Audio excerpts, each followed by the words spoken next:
My name's Andy Davis. I'm Research Director at NCC Group, and the tool that I've been developing and enhancing recently is called Zulu. It's a fuzzing tool.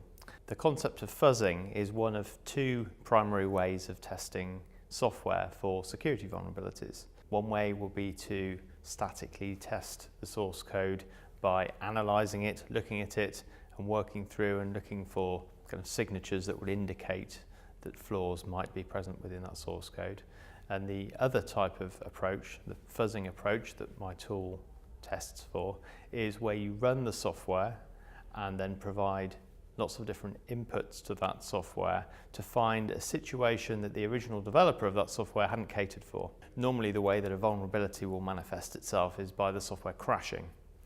And the tool will attempt to elicit these crashes, detect that the software has been crashed, and then log the particular input that produced that crash. And then what it will do is it will automatically generate a test case that will be emailed to the person running the tool. It will be an indication that a bug has been found.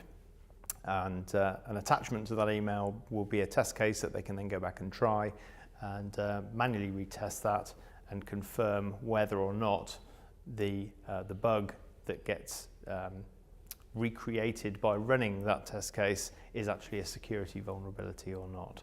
It's the type of thing that's used by security researchers and also active security consultants when they're penetration testing a particular product or service. So if you were assessing a product for its robustness, that's the kind of scenario in which the tool will be used. It needs to be stated that whenever you're performing fuzzing, it can result in negative effects on the product, so it needs to be done in a test environment type of scenario. It's not the type of tool that you would run on a live client network, because if it identifies a security vulnerability, it's likely to crash that service. So it's more of a research tool that can, once a vulnerability has been discovered, the researcher can then go off and root cause that, try and find out where the actual vulnerability occurs, and then that can be reported back.